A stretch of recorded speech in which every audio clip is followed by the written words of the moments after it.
massive avalanche has occurred near the Border Roads Organization camp in the border area of Mana, in which 57 workers engaged in road construction have been trapped in Badrinath. Out of these workers, 16 of them have been rescued and sent to the army camp near Mana in critical condition. Meanwhile, the Border Roads Organization's executive engineer has said that 57 workers were present at the spot. 3 to 4 ambulances have also been sent, but due to heavy snowfall, the rescue team is facing difficulties in reaching there. Massive avalanche occurring near the Border Roads Organization or BRO camp in Badrinath. 16 workers rescued and sent to the army camp. They are in critical condition. While 3 to 4 ambulances have also been rushed to the spot, but they're facing difficulties reaching there due to heavy snowfall.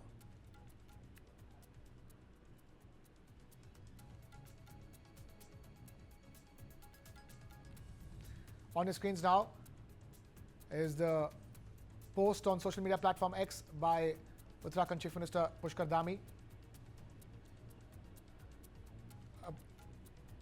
informing people of the rescue efforts that are underway.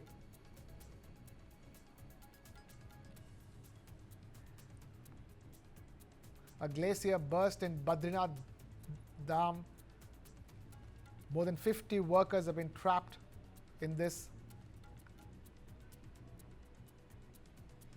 Let's listen to some of the reactions coming in.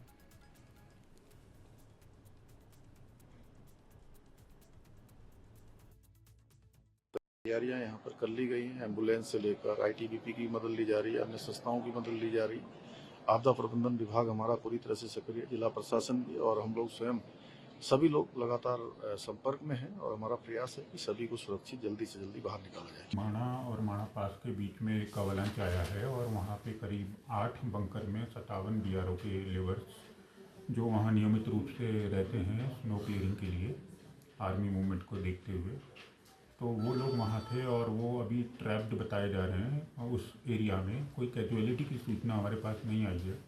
ITBP, BRO, army, administration, police की team mobilise हो चुकी है और higher officials की तरफ से NDRF की team, Indian air force की हेल्प सब हमें अवेलेबल कराई जा रही है। लगातार संपर्क में है सब लोग। और अभी क्योंकि मौसम बहुत ख़राब है, जनपद में बारिश हो रही है और हायर रीचेज में एक्टिव स्नोफॉल हो रहा है, तो हेली सर्विसेज लिया जाना संभव नहीं हो पा रहा है।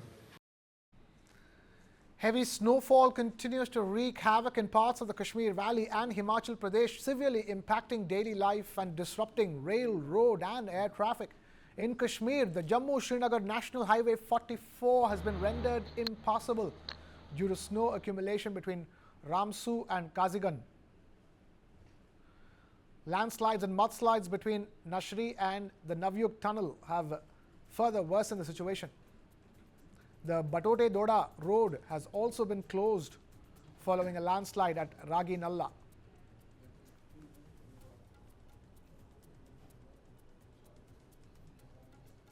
जम्मू कश्मीर में बीते 24 घंटे से लगातार बारिश हो रही है।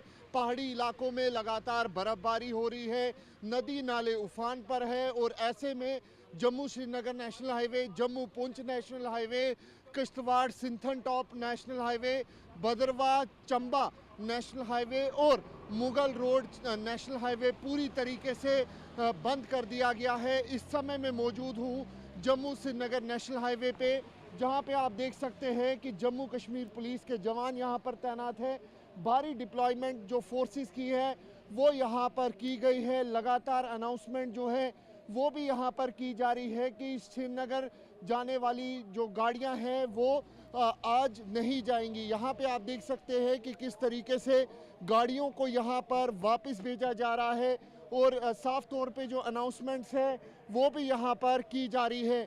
मौसम विभाग की माने तो आने वाले 24 घंटे और इसी तरीके से बर्फबारी और मैदानी इलाकों में बारिश होने वाली है।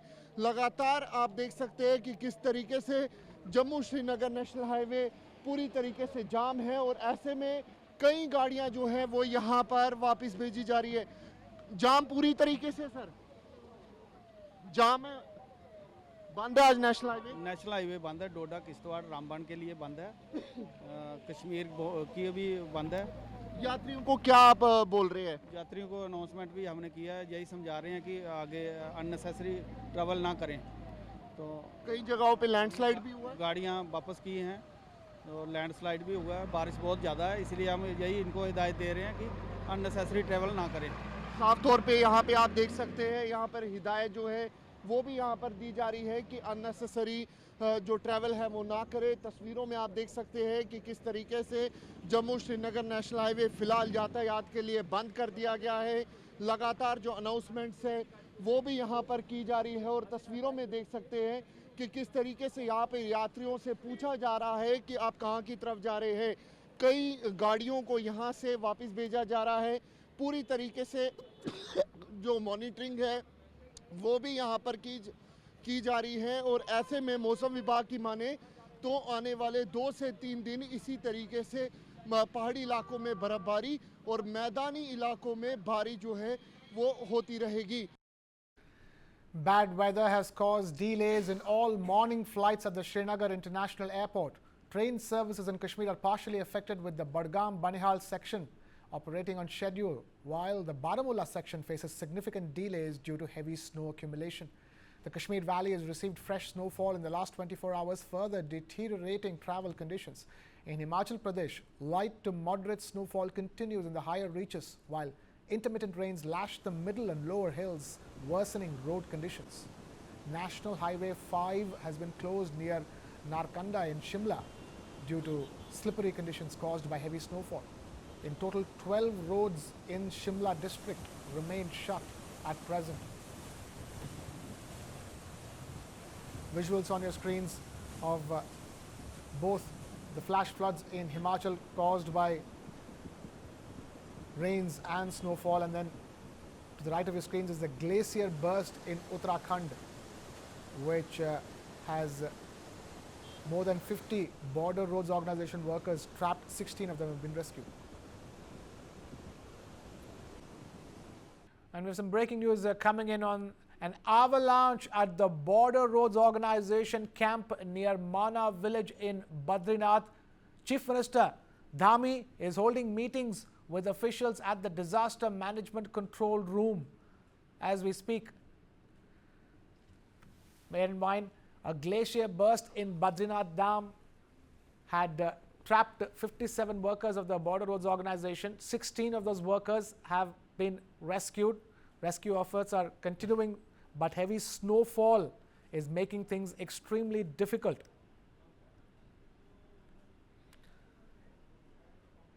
More than 40 workers are still trapped due to heavy snowfall in the region. It all began with a glacier burst in Mana, near Mana village at the BRO camp over there. 57 workers were trapped, but 16 have been rescued. More than 40 still remain trapped. Ambulances have been rushed to the spot, but even they are taking time getting there because of heavy snowfall impeding rescue efforts. Those who have been rescued have been sent to the army camp hospital for treatment. They are said to be in a critical condition. Chief Minister of Uttarakhand Pushkar Singh Dhami is holding meetings with officials at the Disaster Management Control Room. Visuals of both the rescue operations, images of the rescue operation, and the talks that the Chief Minister of Uttarakhand Pushkar Singh Dhami is holding on your screens.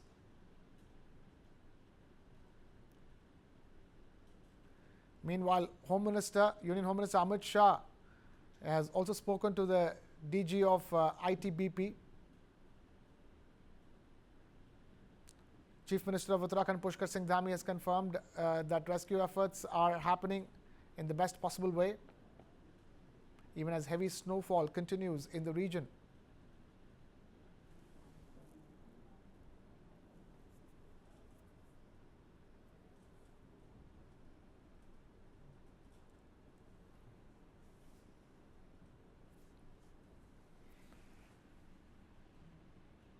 All-round efforts to rescue those trapped because of the glacier burst in Badrinath Dam. Heavy snowfall blanketing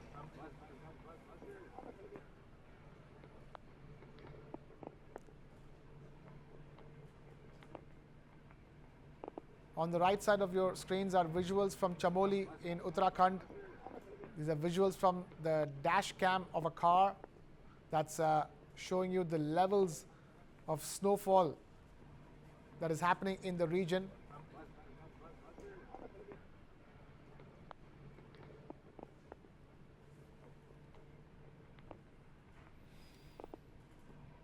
Now, the Himachal Pradesh state government has turned to an unconventional source to tackle its financial crisis: temples. The Sukhu-led government has requested funds from temple offerings to support two key welfare schemes: the Mukhyamantri Sukh Shiksha Yojana for education and the Sukshashray Yojana for shelter. The government has written to all temples under its jurisdiction and the respective district collectors appealing for contributions from temple offerings. These funds are intended to sustain welfare programs aimed at education and housing for the underprivileged. Now, this move has sparked a heated debate. Critics argue that using temple funds sets a dangerous precedent, while supporters believe it's a practical step in dire times. The opposition BJP has accused the Congress-led state government of mismanagement, while Chief Minister Sukhu maintains that these measures are essential to make Himachal Pradesh self-reliant by the year 2027. कर रहे हैं और दूसरी तरफ देखिए परिस्थिति ऐसी है कि हिमाचल प्रदेश में सरकार ने हाल ही में एक फैसला लिया है कि सरकार के पास पैसे नहीं है। सरकार के एक विभाग के सेक्रेटरी डिप्टी कमिश्नर को चिट्ठी लिखते हैं कि मंदिरों और ट्रस्ट में जो पैसा है, जो सरकारी नियंत्रण में हिमाचल प्रदेश में लगभग 36 टोटल मंदिर हैं, उन मंदिरों और ट्रस्ट में जो पैसा है उस पैसे को सरकार के खजाने में जमा कर दें, ताकि हिमाचल प्रदेश की दो योजना, एक सुखाश्रय योजना और सुख शिक्षा योजना, ये दो योजनाओं को चलाने के लिए हम उस पैसे को खर्च कर सकें। मैं समझता हूँ ये बहुत दुखद है, दुर्भाग्यपूर्ण है। कभी भी किसी भी सरकार ने मंदिर और ट्रस्ट का पैसा लेकर के सरकार की योजनाओं के लिए खर्च नहीं किया है। देखिए, ये बात सही है कि जो हमारे सुख आश्रय है वो एक अच्छे कॉज के लिए गवर्नमेंट रन कर रही है, कि जो बच्चे अनाथ है, जिनको कोई सहारा नहीं है, जिनके माँ बाप नहीं है, रिश्तेदारों का उनको सहारा नहीं मिल रहा, तो उसके लिए सुख आश्रय बनाया गया कि इन बच्चों को हम अच्छी तरह से एजुकेट करेंगे, इन बच्चों को अच्छा खान पान देंगे, अच्छा पहरावा देंगे, ताकि ये ऐसा ना महसूस करे कि हम अनाथ हैं। तो इस मकसद से हम चाहते हैं, मंदिरों की बात ही नहीं है, हम चाहते हैं कि लोग इसमें जो अफोर्ड कर सकते हैं इसमें आके बढ़ चढ़ कर दान दें और अच्छे कार्य के लिए अपना योगदान अवश्य दें, ये मेरा मानना है। अब बीजेपी क्या कह रही है ये मुझे ज्ञान नहीं है कि क्यों इस तरीके से इन्होंने तोड़ मरोड़ के ये बात आगे पब्लिक में रखी है, जबकि सच्चाई सब जानते हैं कि अगर कोई अफोर्ड कर सकता है तो वो आगे बढ़कर इन बच्चों की मदद करे। Currently, Himachal Pradesh is grappling with a severe economic crisis with one of the highest per capita debts in the country. Chief Minister Sukhwinder Singh Sukhu has been vocal about the state's financial struggles, blaming both the previous BJP government and the centre for withholding critical funds like disaster relief grants and pension system dues. The Mukhyamantri Sukh Shiksha Yojana focuses on improving education access, while the Sukhashray Yojana provides shelter and financial aid to vulnerable sections of society. These schemes are crucial for the state's welfare agenda but require significant funding to sustain.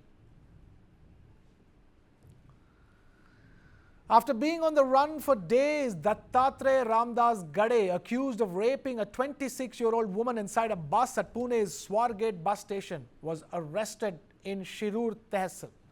Pune crime branch officers tracked Gade to a village in Shirur Tehsil and took him into custody at around midnight. 13 police teams were deployed across multiple locations, using drones and sniffer dogs to comb sugarcane fields in search of him. A reward of 1 lakh rupees had been announced for information leading to his capture. The 37-year-old history sheeter allegedly lured the woman to a parked bus in a dark corner of the bus stand before sexually assaulting her early on Tuesday morning. The victim had been waiting for her bus when Gade approached her, engaged her in a conversation and misled her by claiming that her bus departed from another location. Offering to guide her, he led her to a parked bus CCTV footage captured the woman walking away with the accused. Upon entering the dark bus, she grew suspicious, but Gade convinced her to board. Once inside, he forcibly assaulted her. After the incident, the woman contacted a friend and later lodged a complaint at the Swargate police station. Gade has a criminal record with at least 6 cases of theft, robbery and chain snatching registered against him in Pune and Ahilya-Nagar districts. He had been out on bail since 2019 in connection with one of these offences. He will now be produced in the Shivaji-Nagar court today.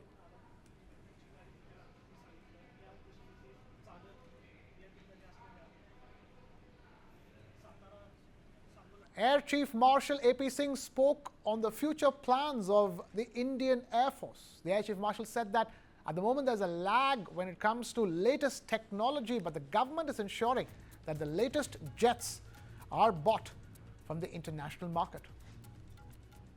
I think the key enablers will be the technology. We need to make sure that we remain abreast with the technology. We need to make sure that we utilize it in the most optimum manner, and once we are able to catch up with the technology, I think thereafter it will be a smooth ride.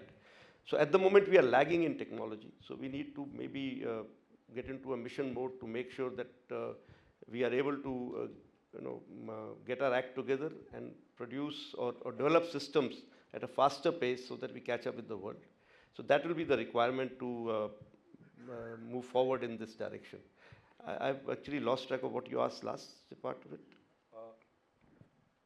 Sir, guiding tenets that will shape its future capability build-up, sir. Yeah, so like I said, we need to be thinking about our future. We can't be fighting a war of yesterday. We have to fight a war for future, so we need to be doing a little bit of introspection as far as how we've handled our previous engagements, and also thinking of what is lying in the future and be prepared to address that. So we need to be doing a little bit of forecasting, what is the requirements, and that should be followed towards what we'll need in the future. Now, he also said that the Indian Air Force is giving full support to indigenous efforts by HAL. First priority is anything that is homegrown. I'm very convinced in my mind that even if a homegrown system gives me a slightly lesser performance in terms of up to even if it is 90% or 85% of what I get in the world market, we will go for homegrown system, because that is the only way we can get over with this, always looking outward to get our systems in. So that is how we are going to move on. But at the same time, a homegrown system cannot just happen overnight. It will take time and it needs to be supported. So for that, Indian Air Force is fully committed to any R&D project. Of course, we have been a very integral part of all the developments that have taken place, whether it is in the aircraft domain or in systems domain or in the guided weapons domain. Indian Air Force has been, the members from Indian Air Force have been a part of that team. We have been fully supportive of this. And while we are doing this, at the same time, we may have to look at some systems which are available, but they can be made in India. That will give us a boost. That way the new technology comes into India at a quick pace. And also it gives us sort of a wider base to look at when it comes to productionizing our homegrown systems. So that is what we should be looking at. Now, the Air Chief Marshal also said that self-reliance will be the goal of the future. Now, where are we headed in 2047?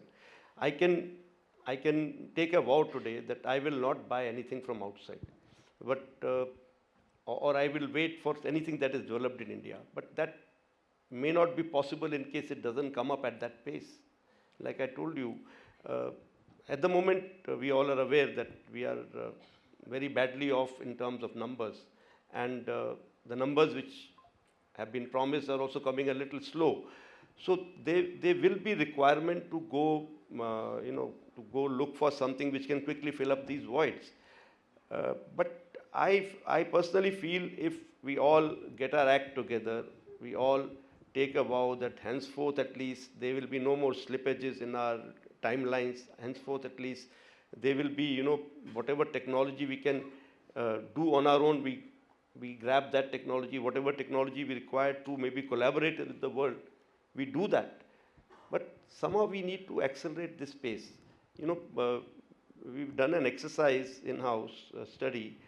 We need to actually produce or induct aircraft at the rate of almost 2 squadrons per year to cater for, the ramped up numbers that we want, plus whatever is going to go out very soon.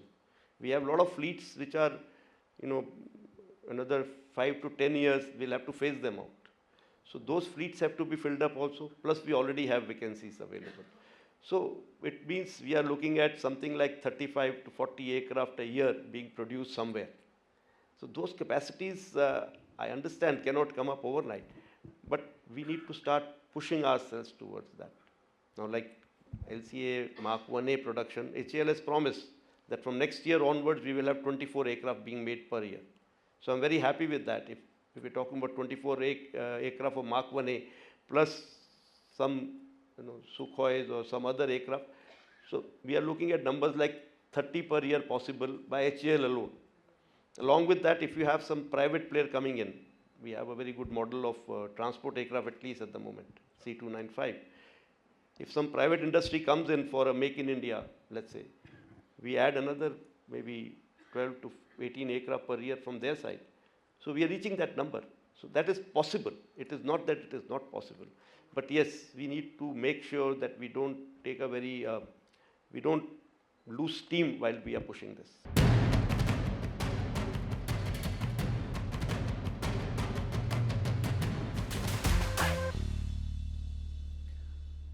As Ukraine's President Volodymyr Zelensky prepares to meet US President Donald Trump in Washington, the stakes couldn't be higher. The world watches. Will this be a turning point in the Ukraine war or another diplomatic deadlock? At the heart of the talks is a strategic deal on rare earth minerals, with Ukraine agreeing to allocate 50% of its mineral revenues to a joint US-Ukrainian fund. For Washington, securing these resources is key to reducing reliance on China. But for Ukraine, the real battle lies elsewhere: security guarantees and sustained US aid. Trump's stance is clear. The US will not offer sweeping security commitments. Instead, he insists Europe must step up. This contradicts Ukrainian President Zelensky's urgent push for concrete assurances to deter further Russian aggression. Meanwhile, behind closed doors, US-Russia talks, excluding Ukraine, are already underway. Speculation swirls over a potential backdoor settlement. Donald Trump appears to be pursuing a Ukraine deal directly with Putin, sidestepping Ukraine and European governments. This aligns with Putin's preference for US-only negotiations on European security, leaving Ukraine and Europe to bear the consequences. With another round of discussions set for Istanbul, is Ukraine being edged out of its own war negotiations? European leaders too are scrambling. Britain's Prime Minister Keir Starmer and France's President Emmanuel Macron are weighing options, even considering peacekeepers, an idea Moscow has swiftly dismissed. As the White House meeting looms, the question remains: will Trump broker an end to the war on his terms? Or will Ukraine find itself navigating an increasingly uncertain future?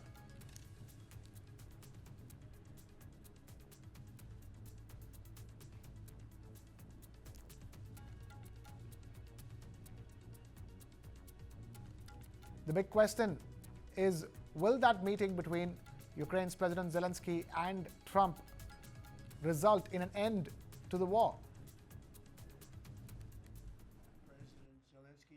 Coming on Friday, that's now confirmed, and we're going to be signing an agreement which will be a very big agreement. And I want to thank Howard and Scott for the job you guys did in putting it together. Really did an amazing job. and that'll be on rare earth and other things. The previous administration put us in a very bad position, but we've been able to make a deal where we're going to get our money back, and we're going to get a lot of money in the future. Ця угода може бути великий успіх мати. This deal could be a great success, or it could pass quietly. And the big success depends on our conversation with President Trump. There is no agreement, yet that comes next. It would be more difficult, more serious, because the next agreement is about the fund. It will include certain partner relations, money, etc. This agreement must be ratified in the Ukrainian parliament. Of course, this agreement is about economics. But I ask for there be at least an understanding that we are seeing things the same way, that all of it is part of future security guarantees. News coming from Pakistan. There's been a suicide bombing this afternoon at the Haqqaniya Madrasa in Akora Khattak in Khyber Pakhtunkhwa. This happened during Friday prayers in the madrasa. Jamiat Ulema-e-Islam Sami Chief Maulana Hamidul Haq and his son have reportedly been killed in this bombing. The Haqqaniya Madrasa is the same notorious jihadi madrasa that has given birth to a number of jihadists, including the current second in command of the Afghan Taliban, Sirajuddin Haqqani. Mullah Omar Wadalai is a product of the same madrasa.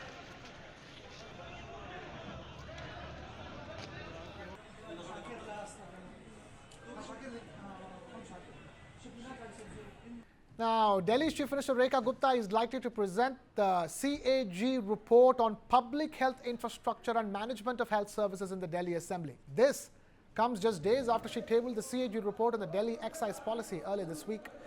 Reports say the upcoming CAG report will focus on the status of government hospitals and health services in 2024 and is expected to expose the ground reality of healthcare in the national capital. This will be the second CAG report presented in the Assembly during this session. The report will provide a comprehensive review of government hospitals, mohalla clinics and other health facilities under the Delhi government. It will assess key aspects like availability of medical equipment, supply of medicines, the number of doctors and nurses and the overall facilities provided to patients. Additionally, the report will scrutinize whether the budget allocated to the health sector during 2022-23 and 2023-24 was utilized effectively and if claims made by the previous government translated into tangible benefits for patients.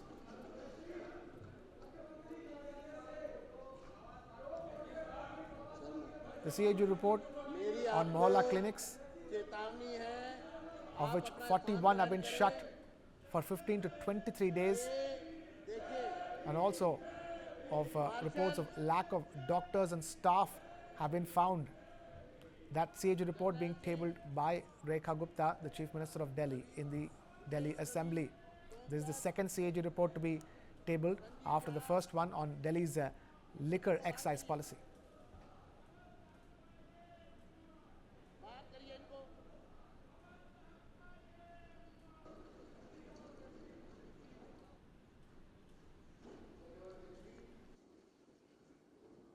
सबसे पहले तो माननीय मुख्यमंत्री जी को मैं बधाई देता हूं कि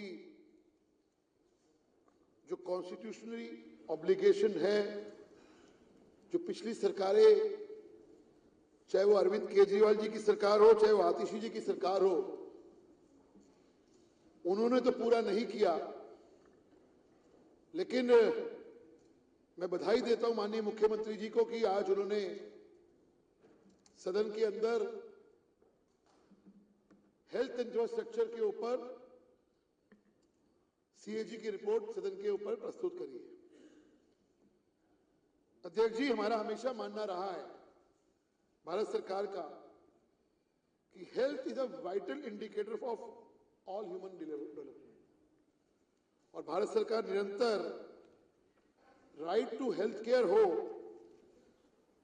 और हेल्थ केयर एंड प्रोटेक्शन को हमेशा प्रायोरिटी पे रखा है। और यही कारण है कि भारत सरकार हमारे नरेंद्र मोदी जी के नेतृत्व में पिछले एक दशक से एम्स जैसे हॉस्पिटल हर राज्य में खुलते हुए आ रहे हैं और बहुत कुछ भारत सरकार हेल्थ इंफ्रास्ट्रक्चर पे मोदी जी इस पर कर रहे हैं।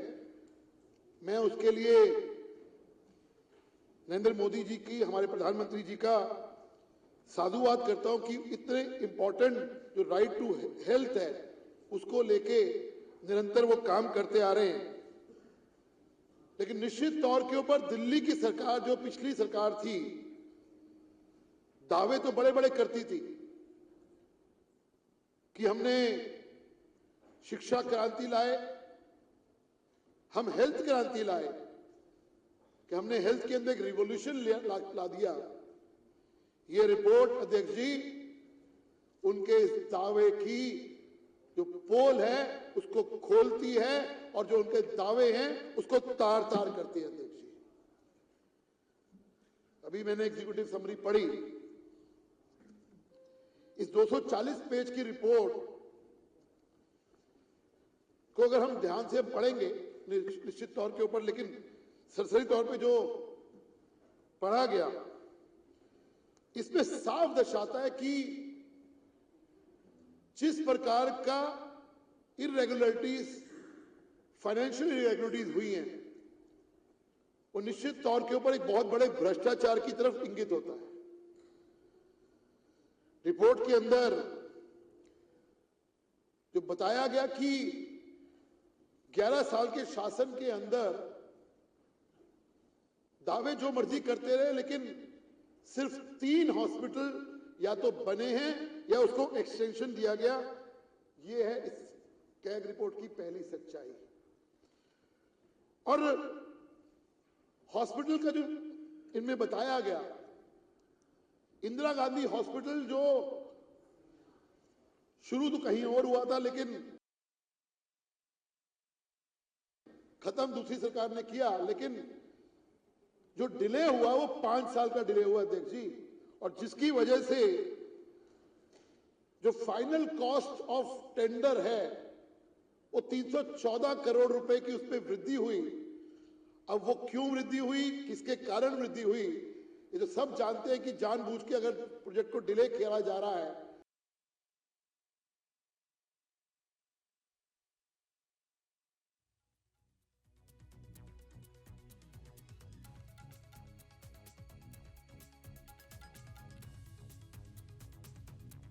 Bharatiya Janata Party of Delhi cornering the Aam Aadmi Party with the CAG report on health infrastructure in Delhi. Delhi Chief Minister Rekha Gupta set to present the Comptroller and Auditor General or CAG report on public health infrastructure and management of health services. वो भी लगभग 3 साल का delay हुआ और उसमें 26 करोड़ रुपए का जो नुकसान हुआ राजस्व को, जो टोटल 3 हॉस्पिटल के अंदर ही 382 करोड़ 52 लाख रुपए का नुकसान अरविंद केजरीवाल की सरकार ने किया, और जो दावे करती थी हम हेल्थ क्रांति लेके आए हैं। अध्यक्ष जी, कोविड के अंदर जब हम सब लोग अपनी जान बचाने के लिए ऑक्सीजन की जुगाड़ कर रहे थे, शर्म आती है जब ये रिपोर्ट को मैं जब पढ़ता हूं। इस दिल्ली की सरकार ने जो गवर्नमेंट ऑफ इंडिया से फंड आया था अध्यक्ष जी, भारत सरकार ने जो कोविड के लिए दिल्ली सरकार को मदद की थी, उसका फंड भी अनयूटिलाइज किया। इस सरकार ने इस सीएजी की रिपोर्ट में साफ साफ बताता है अध्यक्ष जी। और ये वो सरकार है, आप याद करिए अध्यक्ष जी, क्या कहती थी कि ऑक्सीजन जो है हमारा कहीं और जा रहा है। किस प्रकार से उन्होंने एक दिल्ली के अंदर क्योस पैदा कर दिया था कोविड के अंदर, कि भारत सरकार की वजह से दिल्ली में काम नहीं हो रहे, दिल्ली में कोविड फैल रहा है। लेकिन जब ये रिपोर्ट अगर आप पढ़िए, एग्जीक्यूटिव असेंबली के अंदर भी है,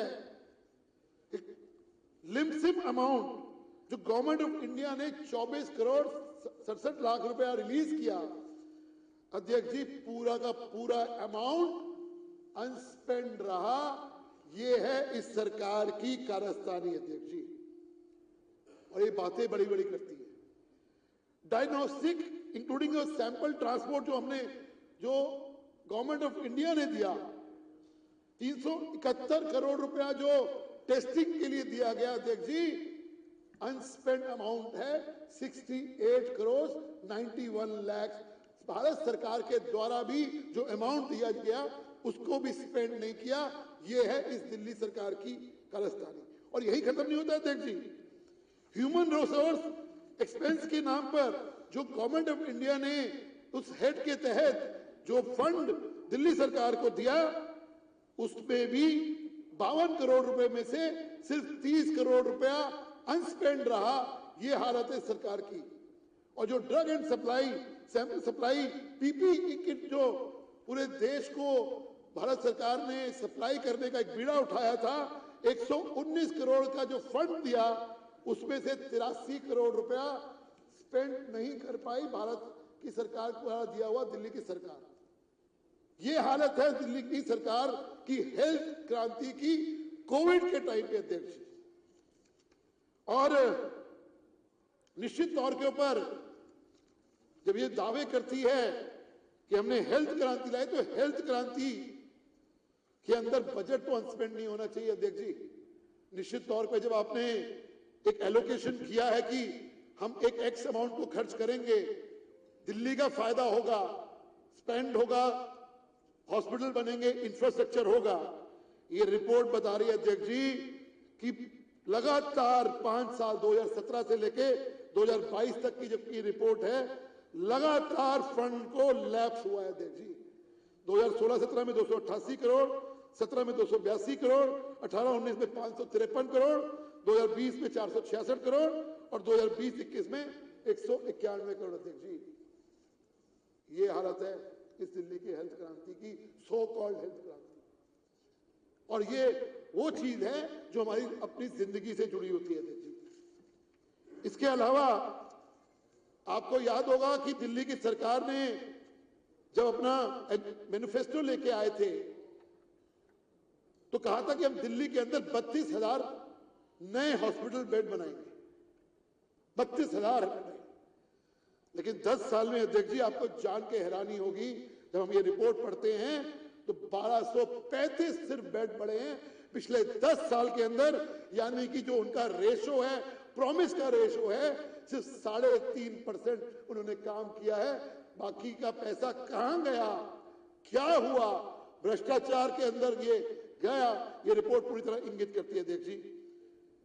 जो इस रिपोर्ट के अंदर भी कहा गया कि उन्होंने 4 हॉस्पिटल्स को स्पेशल ऑडिट किया गया।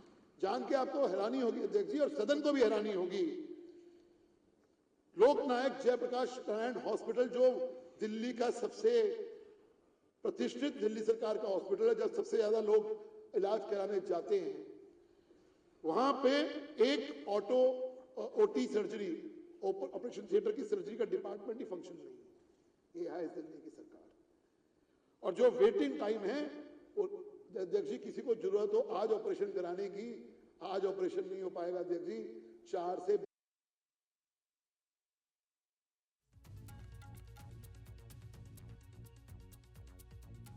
Public health infrastructure and management of health services being taken up in the Delhi Assembly. This coming just days after Delhi Chief Minister Rekha Gupta tabled the CAG report on Delhi excise policy early this week. अध्यक्ष जी किसी को जरूरत हो आज operation कराने की, आज operation नहीं हो पाएगा अध्यक्ष जी। 4 से 12 महीने लगेंगे। ये वेटिंग टाइम है इस सरकार, इस पूर्ववर्ती सरकार की हेल्थ क्रांति। यही चीज यहां नहीं रुकते हम सर अध्यक्ष जी, ये चीजें। और निश्चित तौर के ऊपर जब ये बताया जाता है, मन को बहुत व्यथा होती है अध्यक्ष जी कि 27 हॉस्पिटल्स के में से 14 हॉस्पिटल में आईसीयू सर्विस नहीं है अध्यक्ष जी, 14 आईसीयू सर्विसेज। और ये बात करती थी सरकार हेल्थ क्रांति की। तो ये रिपोर्ट जब हम पढ़ रहे हैं, निश्चित तौर के ऊपर एक एक चीज को इंगित करती है। और मुझे लगता है कि जब ये पूरी रिपोर्ट पढ़ेंगे तो निश्चित तौर के ऊपर इस सरकार की सो कॉल्ड हेल्थ क्रांति की तो पोल खुलेगी। लेकिन जैसे लिकर पॉलिसी के अंदर, लिकर के अंदर एक भ्रष्टाचार सामने आया, जब हम ये पूरी रिपोर्ट पढ़ेंगे निश्चित तौर के ऊपर एक बहुत बड़े भ्रष्टाचार की तरफ ये इंगित करता है। आपने मुझे बोलने का मौका दिया, मैं बहुत बहुत धन्यवाद आपका। अशोक गोयल, श्री अशोक गोयल,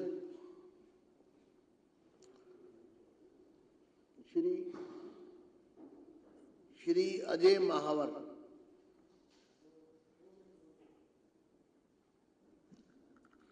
धन्यवाद अध्यक्ष जी।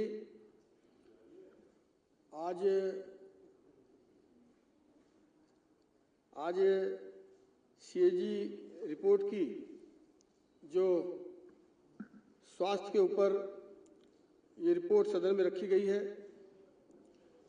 हम लगातार इस विषय को पिछले सदन में भी उठाते रहे और जिस प्रकार से ये सीएजी रिपोर्ट अभी मैं सरसरी ढंग से देख रहा था तो इसमें हॉस्पिटल्स की तो जो बात आई है वो आई है कि हॉस्पिटल तो इन्होंने खोले नहीं, लेकिन बिस्तरों की संख्या भी लगातार कम होती रही है। हर जिले में हर हॉस्पिटल के अंदर जो बेड्स थे वो भी कम हो गए। ये मोहल्ला क्लिनिक के ऊपर बड़ी पीठ थोपते थे अपनी। जो मोहल्ला क्लिनिक कोरोना के भारी संकट में कोरोना की टेस्टिंग तक उपलब्ध ना करा पाए, वो कैसी वर्ल्ड क्लास मोहल्ला क्लिनिक की ये बात करते थे, इनको अपने मुंह पर शर्म भी नहीं आती थी। यहाँ पर रिपोर्ट में बहुत सारी चीजों का जिक्र अभी हरीश खुराना जी ने किया। एम्बुलेंस की हालत इतनी बुरी है, जो इमरजेंसी एम्बुलेंस हो या कॉल वाली एम्बुलेंस हो, उसमें भी निरंतरता गिरावट आई है। एम्बुलेंस की संख्या में लगातार 2016 से लेकर 22 तक लगातार गिरावट आई है। ये बातें बनाते थे बहुत बड़ी बड़ी, ये कहते थे कि हमने इतना ज्यादा बजट शिक्षा और स्वास्थ्य में दिया है, लेकिन दिल्ली का स्वास्थ्य बिल्कुल खराब कर दिया। वो पिछली बार एक बार अभय जी ने जिक्र किया था, एक व्यक्ति आया था खांसता खांसता, पूरी दिल्ली को आज खांसने पर मजबूर कर दिया।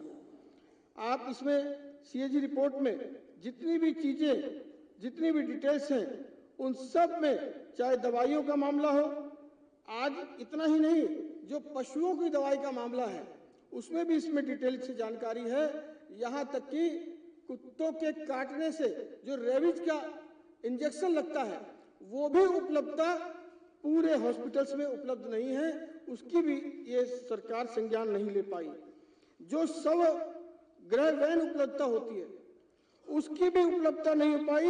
इस सरकार ने पिछले 10 साल में सब गृह वैन को भी मेंटेन करने में ये असफल रही, और जो सीटीएस के जो बेड़े थे, इनके पर्याप्त कॉल्स वाले एम्बुलेंस के साथ उसके अपेक्षित उपकरण और दवाइयां वो भी उसमें उपलब्ध नहीं थी। इनकी जो आहार Even as the CAG report on public health infrastructure and management of health services has been tabled in the Delhi Assembly, Aam Aadmi Party members were seen protesting outside the Delhi Assembly. High drama outside the Delhi Assembly as the Aam Aadmi Party members, led by former Chief Minister Atishi, staging a dharna. There's a showdown between Aam Aadmi Party members and the police stationed outside the Delhi Assembly. The BJP, the ruling BJP of Delhi, cornering the Aam Aadmi Party over the CAG report on health infrastructure by tabling the CAG report in the Assembly. And even as that report is tabled in the Assembly, the second CAG report in the week after the first one on Delhi's liquor excise policy, showdown between the Aam Aadmi Party MLAs and police outside the Delhi Assembly as Aam Aadmi Party led by Atishi, Aam Aadmi Party members led by Atishi, staging protests outside the Delhi Assembly.